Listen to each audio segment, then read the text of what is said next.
आइए तो जो हम बात कर रहे थे diploma investment and treasury management, treasury and risk management, तो उसका जो सेकंड पेपर है, सेकंड पेपर आपका रिस्क मैनेजमेंट है।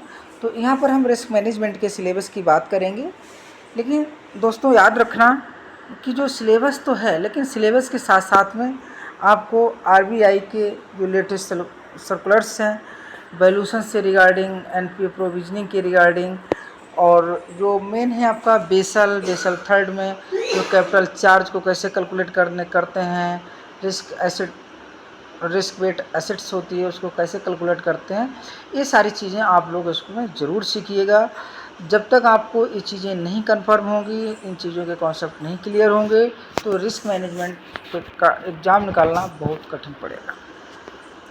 ठीक है, लेकिन हम यहाँ पर चलते हैं, सिलेबस की बात कर लेते हैं। तो जो रिस्क मैनेजमेंट का जो एग्ज़ाम है, इसमें आपका जो सिलेबस रहेगा, तो इसमें वैसे तो 6 चैप्टर हैं। पहला चैप्टर आपका है इंट्रोडक्शन रिस्क मैनेजमेंट, जिसमें हम बैकग्राउंड के बारे में देखेंगे, साथ ही जो टाइप ऑफ रिस्क हैं, रिस्क की क्या टाइप हैं। तो मेनली रिस्क के 2 टाइप होते हैं, फाइनेंशियल और नॉन फाइनेंशियल। तो अगर फाइनेंशियल की बात करेंगे तो इसमें आपके आ जाते हैं क्रेडिट रिस्क आ जाता है, मार्केट रिस्क आ जाता है, और ऑपरेशनल रिस्क आ जाता है। इसी तरह से नॉन फाइनेंशियल रिस्क होते हैं। आइए सेकंड चैप्टर की बात करते हैं। जो चैप्टर सेकंड होगा वो आपका होगा रिस्क मैनेजमेंट प्रोसेस का, कि जो रिस्क है उसके सोर्स क्या है, ये कैसे अराइज होता है, रिस्क के इंडिकेटर्स क्या हैं, कि कौन कौन से इंडिकेटर्स हैं जो रिस्क को अराइज करते हैं, प्रोसेस क्या है, कंट्रोलिंग रिस्क को कंट्रोल कैसे करते हैं। जो चैप्टर थर्ड है वो आपको बताता है कि setting of a risk organisation, कि किसी चीज़ को कंट्रोल करना, किसी भी रिस्क को कंट्रोल करना, तो उसका मतलब ये है कि उसको एक ऑर्गेनाइजेशन के तौर पे उसका संगठन करना, एक ऑर्गेनाइजेशन का गठन करना अनिवार्य होगा।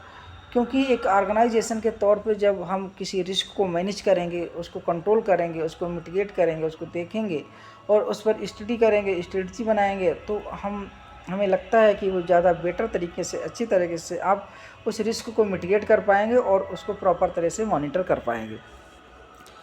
तो जो आपका चैप्टर थर्ड होगा सेटिंग ऑफ रिस्क ऑर्गेनाइजेशन, तो इसमें हम पढ़ेंगे प्रोसेस के बारे में देखेंगे, सब मिसकंसेप्शंस के बारे में देखेंगे।